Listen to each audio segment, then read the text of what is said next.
In this guide, I will be showing you guys how to fix screen time not working. Let's get started. First thing you want to do is launch your settings. Now scroll down and head over to the option screen time. Then scroll down, you're going to find the option app and website activity. Turn off that. Then turn the feature back on to refresh the tracking system.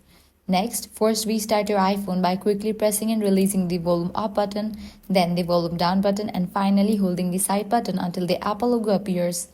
After reboot, check whether screen time is working correctly. If not, close all apps running in the background by swiping up from the bottom and clearing them, which prevents inactive apps from being counted as usage.